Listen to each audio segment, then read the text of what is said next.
বৃহস্পতিবারের ব্রত ও পূজাবিধি সাধারণত ভগবান বিষ্ণু এবং মা লক্ষ্মীর উদ্দেশ্যে করা হয়। এই দিনে বিষ্ণুর পূজা করলে জীবনে সুখ, সমৃদ্ধি এবং জ্ঞান লাভ করা যায়। আর মাতা লক্ষ্মীর পূজা করলে ধন ধান্য, সুখ, সমৃদ্ধি, শান্তিতে সংসার পরিপূর্ণ হয়। প্রতি বৃহস্পতিবার কিছু সাধারণ নিয়ম মেনে কিভাবে মা লক্ষ্মী এবং শ্রী বিষ্ণুর উপাসনা বাড়িতেই করে নেওয়া যায় তাই আজকে আলোচনা করব। নারায়ণের নামে ব্রত রাখলে অবশ্যই এই দিন নিরামিষ আহার করতে হবে। পাশাপাশি চেষ্টা করবেন যাত্রা না করার। গৃহিণীরা যদি সম্ভব হয় এই দিন শ্যাম্পু করবেন না, অন্যান্য দিনগুলোতে করে নেবেন। পুজো শেষে অভাবী মানুষকে অবশ্যই কিছু দান করা অত্যন্ত শুভ ফলদায়ী বলে মনে করা হয়। প্রতি বৃহস্পতিবার সকাল সকাল ঘুম থেকে উঠে স্নানের জলে সামান্য হলুদ মিশিয়ে স্নান করে শুদ্ধ বস্ত্র পরিধান করুন।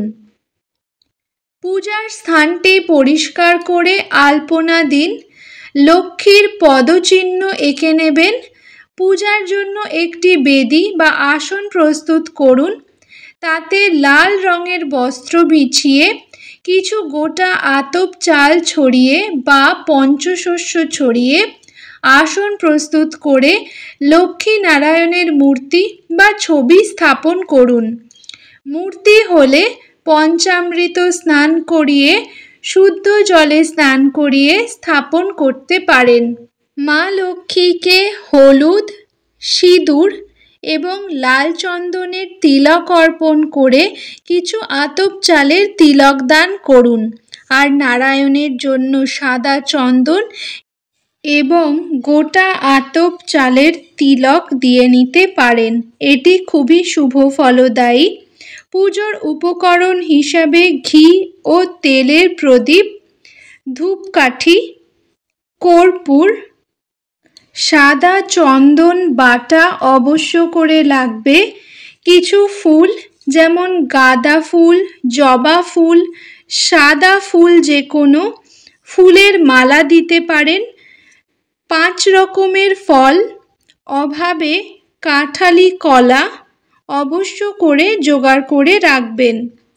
আর সর্বাধিক প্রয়োজনীয় উপকরণ হচ্ছে তুলসী পাতা।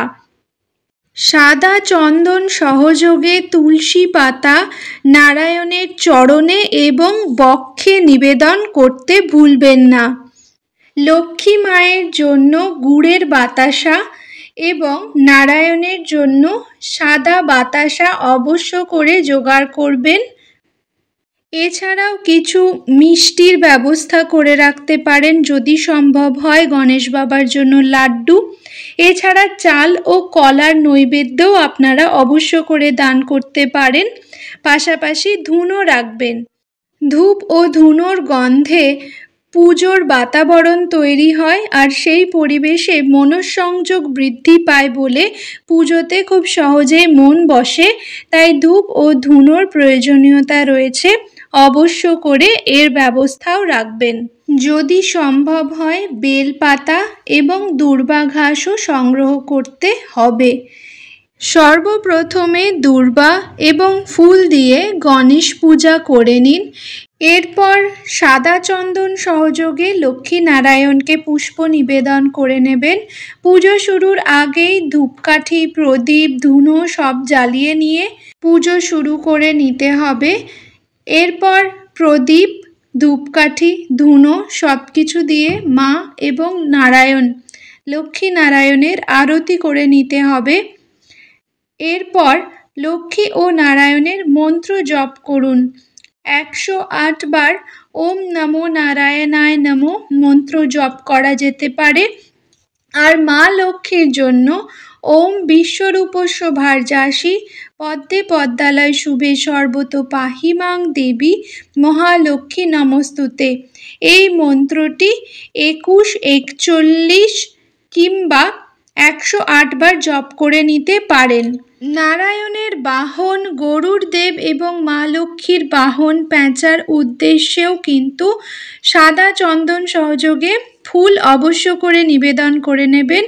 এরপর নৈবেদ্য অর্পণ করে যা যা আপনি জোগাড় করতে পেরেছেন ভোগ নিবেদন করে কিছু সময়ের জন্য পর্দা করে দেবেন। পুজো শেষে পুজোয় কোনো ভুল ত্রুটি হয়ে থাকলে তার জন্য মা লক্ষ্মী এবং নারায়ণের কাছে এবং সর্বদেবদেবীর উদ্দেশ্যে ক্ষমা প্রার্থনা করে মা লক্ষ্মী এবং নারায়ণের কাছ থেকে আশীর্বাদ চেয়ে পুজো সমাপ্ত করবেন। এইভাবে ঘট স্থাপন না করেও প্রতি বৃহস্পতিবার লক্ষ্মী নারায়ণের পুজো করলে সুখ সমৃদ্ধি শান্তিতে জীবন ভরে ওঠে।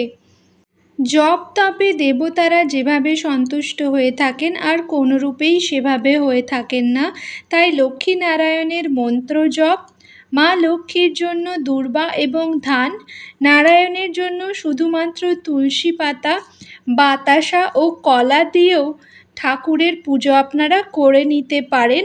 সাথে 108 বার লক্ষ্মী ও নারায়ণের মন্ত্র জপ করলেই ঠাকুর ভক্তদের সমস্ত মনোবাঞ্ছা পূর্ণ করে সুস্বাস্থ্য, সমৃদ্ধি, ধন ধান্য সব কিছুই নিজের থেকেই প্রদান করে থাকেন।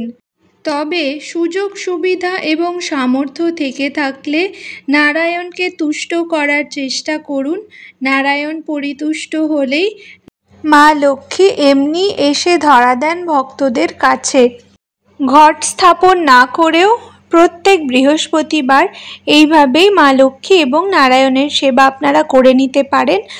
লক্ষ্মী নারায়ণের জন্য ঘট স্থাপন কিভাবে আপনারা করে নিতে পারেন সেটা আমার কাছ থেকে জানতে চাইলে অবশ্য কমেন্ট করে জানাবেন। আমি অবশ্য করে সেই ভিডিও আপনাদের জন্য করে দেব। ভিডিও যদি ভালো লেগে থাকে, আমার উপস্থাপনা ভালো লেগে থাকলে অবশ্য করে চ্যানেলটি সাবস্ক্রাইব করে আমার পাশে থাকার অনুরোধ জানালাম।